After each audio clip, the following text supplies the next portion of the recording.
Assalamualaikum warahmatullahi wabarakatuh. Berjumpa lagi dengan saya Ahmad Effendi, calon guru penggerak angkatan 9 dari SDN 30 Pintas Kladan, Kabupaten Sintang. Hari ini saya tidak sendiri, saya ditemani oleh rekan guru kami, Ibu Jessica. Selamat pagi, Bu. Ya, pagi Pak. Beliau adalah guru kelas 3 di sekolah kami. Baik, bagaimana Bu kabarnya hari ini? Ya, puji Tuhan baik Pak. Baik ya Bu ya. Baik Bu, hari ini kita akan melakukan percakapan praobservasi ya sebelum nanti saya mengamati atau mengobservasi pembelajaran di kelas Ibu. Itu merupakan rangkaian dari supervisi akademik yang akan kita lakukan Bu ya. Jadi supervisi ini tujuannya sebenarnya adalah untuk mengetahui dan mengevaluasi pembelajaran yang Ibu lakukan di kelas. Jadi bukan untuk menilai yang baik atau buruknya, untuk menjudge Ibu enggak, tapi semuanya semata-mata kita gunakan untuk peningkatan pembelajaran di kelas, begitu Bu ya. Oke Bu, hari ini kita akan melakukan percakapan praobservasi. Jadi percakapan praobservasi ini penting untuk kita lakukan. Kenapa? Agar sebagai persiapan awal sebelum nanti saya masuk ke kelas Ibu. Jadi agar Ibu lebih siap dan percaya diri, sehingga nanti proses pembelajaran di kelas Ibu itu dapat berlangsung dengan baik, begitu Bu ya. Iya. Baik Bu, ada beberapa pertanyaan yang ingin saya ajukan terkait dengan rancangan pembelajaran yang Ibu siapkan untuk nanti saya observasi di kelas.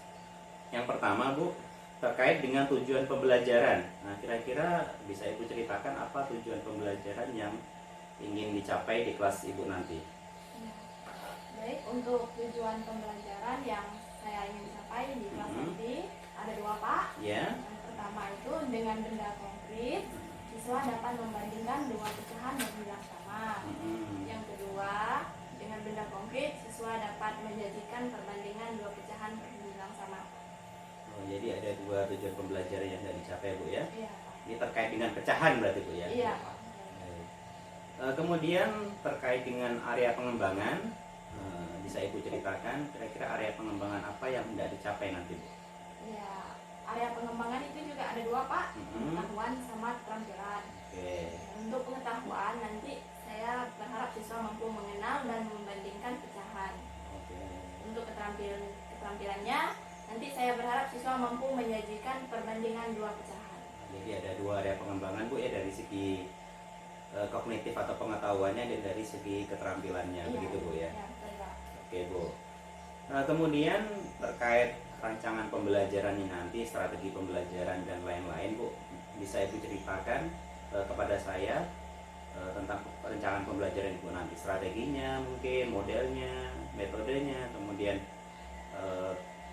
bagaimana jalannya pembelajaran di kelas yang Ibu rencanakan gitu.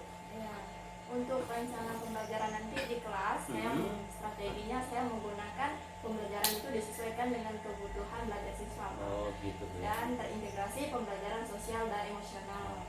Nah, itu strateginya. Untuk modelnya saya menggunakan cooperative learning, Pak. Bukan cooperative learning. Ya. Dan untuk metodenya saya ada tiga: diskusi, tanya jawab, dan penggunaan alat peraga. Oh, jadi nanti di kelas ada diskusinya ya, ada alat peraganya juga ya Bu Ya, ya. betul, Pak. Kemudian terkait dengan media pembelajarannya Bu, kira-kira apa media yang sudah Ibu siapkan untuk pembelajaran di kelas itu nanti? Untuk medianya saya sudah menyiapkan kertas HPS yang sudah dipotong Pak dengan panjang yang sama. Nanti siswa akan menggunakannya dengan memotong satu kertas itu menjadi beberapa bagian.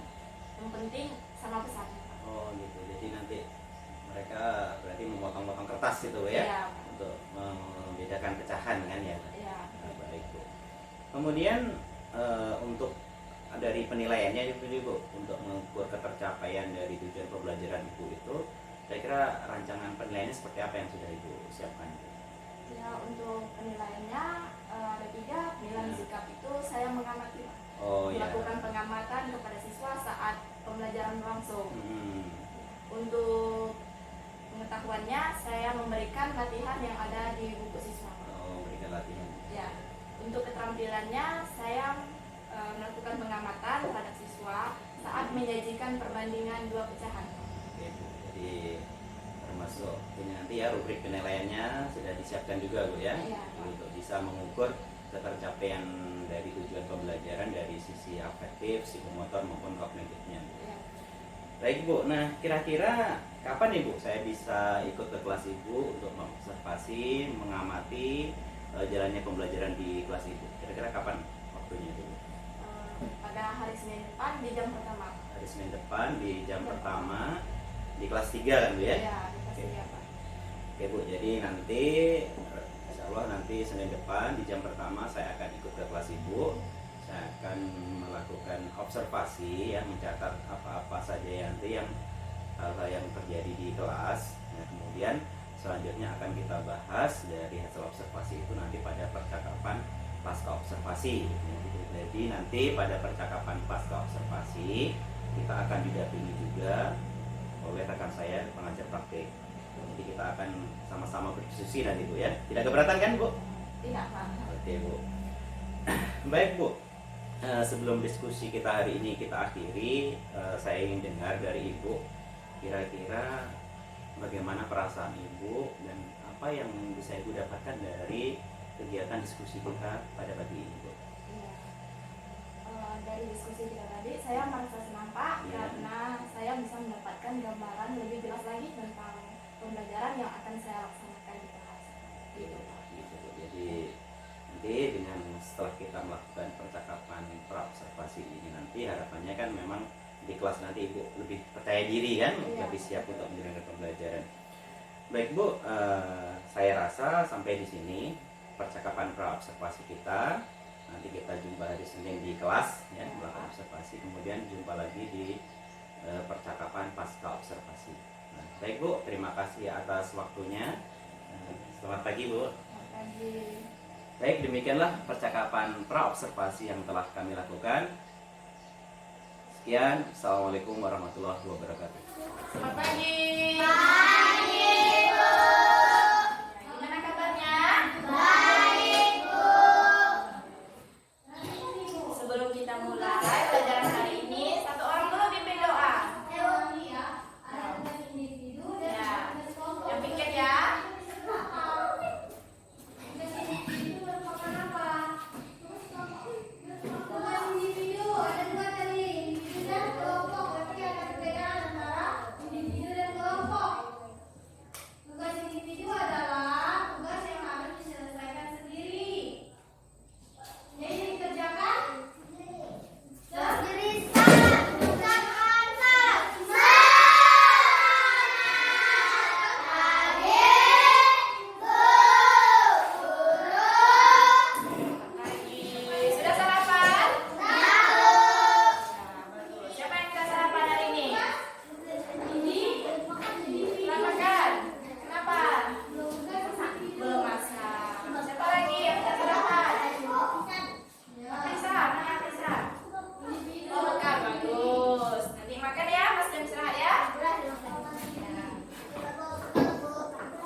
kita belajar mengenal dan membandingkan dua pecahan berpengilang sama.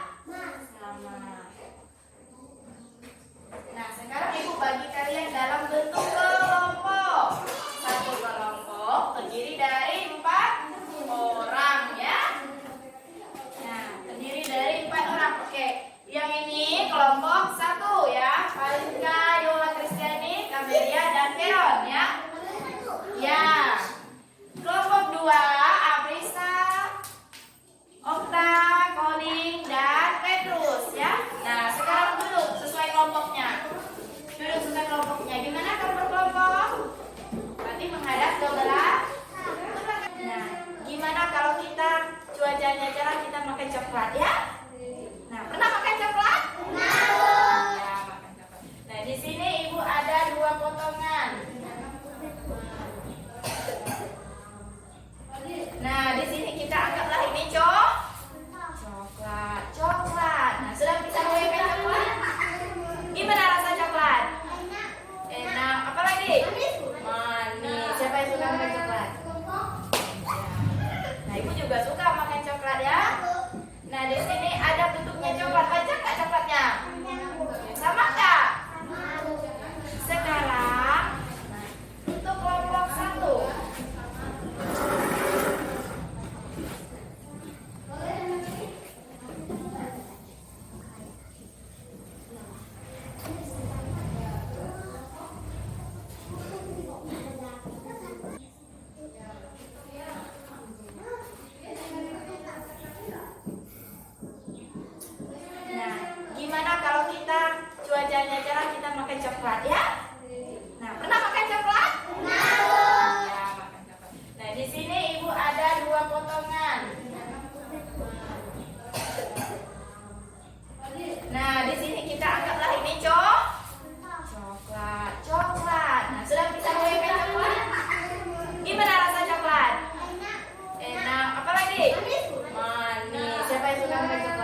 Gerak Angkatan 9 dari SDN 30 Pintas Kladan Kabupaten Sintang. Hari ini kita jumpa di percakapan pasca observasi. Saya masih ditemani oleh rekan saya, Ibu Jessica. Selamat pagi, Bu. Selamat pagi, Pak. Dan juga rekan pengajar praktek saya, Bapak Heri Junawan Purba. Selamat pagi, Pak.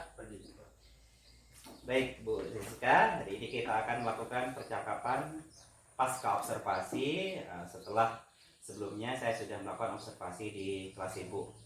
Hari ini kita akan melakukan diskusi tanya jawab, ya Bu. Tujuannya mendiskusikan beberapa hal terkait observasi kelas yang sudah kita lakukan sebelumnya, ya, untuk mengevaluasi dan merefleksikan pembelajaran di kelas Ibu.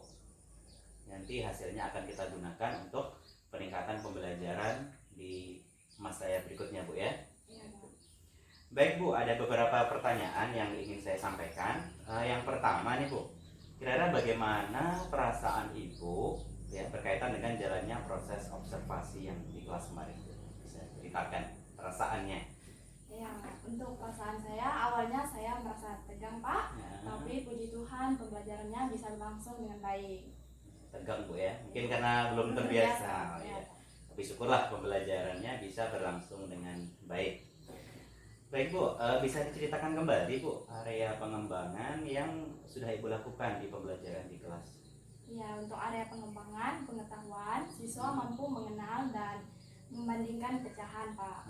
Untuk area pengembangan keterampilan, siswa mampu menyajikan perbandingan dua pecahan. Jadi ada dua area pengembangan yang sudah Ibu lakukan, Bu, ya. Iya, Pak. Bisa diceritakan lagi, Bu, bagaimana langkah-langkah atau tahapan pembelajaran yang sudah Ibu laksanakan di kelas? Ya, untuk langkah pembelajaran yang bagian pembuka, kelas dibuka dengan salam, menanyakan kabar, dan dilanjutkan doa. Setelah itu, saya mengecek kehadiran siswa satu persatu, selanjutnya menyanyikan lagu Garuda Pancasila dan menyampaikan tujuan pembelajaran yang akan dicapai. Untuk kegiatan inti, saya membagi siswa dalam bentuk kelompok dengan setiap kelompok terdiri dari 4 orang. Untuk kegiatan, kelompok 1 menentukan cara paling tepat untuk membagi satu potong kertas menjadi 6 bagian yang sama besar. Untuk kelompok 2 menentukan cara paling tepat untuk membagi satu potong kertas menjadi 8 bagian yang sama besar. Hasilnya diskusi nanti akan disampaikan di depan kelas. Jadi ada semacam presentasi sederhana gitu ya. Iya, Pak. Baik, Bu, menurut Ibu pribadi nih, sejauh mana kira-kira area pengembangan yang sudah Ibu rencanakan itu dapat terimplementasikan di kelas? Ya. Puji Tuhan, kegiatan pembelajarannya sudah berlangsung dengan baik dan area pengembangannya sudah tercapai juga, Pak. Namun, memang masih perlu beberapa perbaikan untuk kualitas pembelajaran yang lebih baik lagi. Jadi syukur area pengembangan sudah tercapai, tapi memang masih menurut Ibu pribadi masih ada beberapa hal yang perlu ditingkatkan, Bu, ya. Iya. Kira-kira ada nggak hambatan atau kendala selama di kelas, Bu? Ya, untuk hambatannya, siswa membutuhkan waktu yang lama saat memotong kertas, Pak. Dan siswa kurang fokus dalam pembelajaran. Oh, gitu. Kira-kira apa, Bu, penyebabnya itu?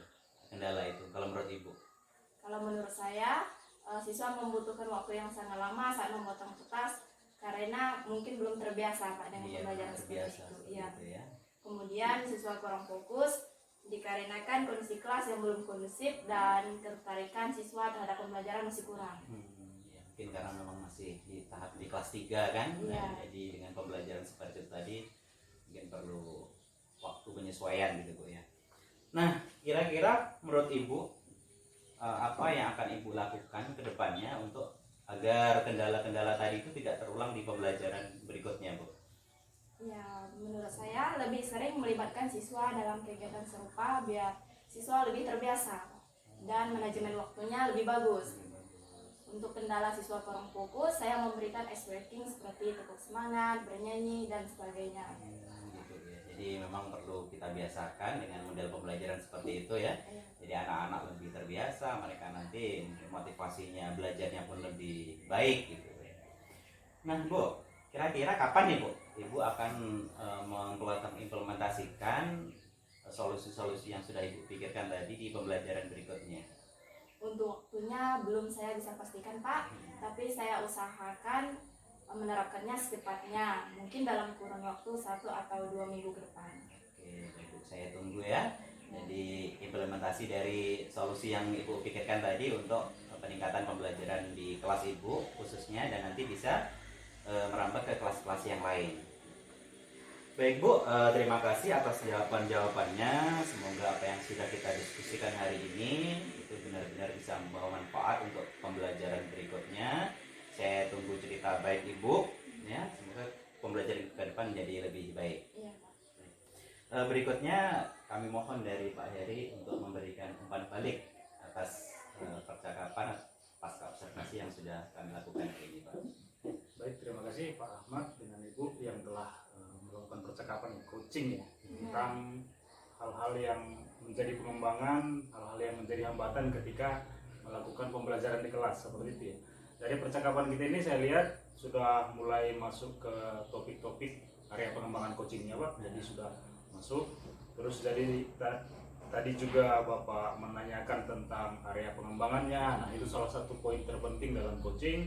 Kemudian apa hambatannya juga yang disampaikan oleh Ibu tadi sudah Ibu jelaskan, dan Ibu akan melakukan perbaikan ya Bu ya. Iya. Khususnya dalam fokus siswa tadi yang menjadi poin penting ya yang dalam pembelajaran Ibu, dan Ibu akan melakukan ice breaking. Nah, ini merupakan solusi yang baik Pak untuk kedepannya ketika ada hambatan-hambatan.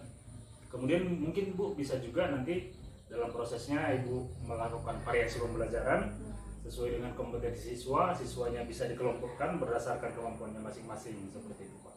Jadi mungkin itu aja saran dari saya Pak. Percakapan kita ini sudah bagus dan sudah sesuai dengan coaching yang memang seharusnya dilakukan oleh guru terhadap guru yang lain gitu Pak. Saling ada umpan balik seperti itu. Mungkin itu saja dari saya Pak. Terima kasih. Baik Pak, terima kasih atas umpan baliknya. Semoga dengan umpan balik dari Bapak tadi, kemampuan saya pribadi dalam melakukan coaching ke depannya akan lebih baik. Baik, demikianlah rangkaian supervisi akademis yang sudah kami laksanakan, mulai dari percakapan pra-observasi, observasi kelas, dan ditutup dengan percakapan pasca observasi. Sekali lagi saya ucapkan terima kasih sebesar-besarnya untuk Pak Heri, kepada Bu Jessica. Ya, sama-sama Pak. Demikian saya akhiri. Assalamualaikum warahmatullahi wabarakatuh.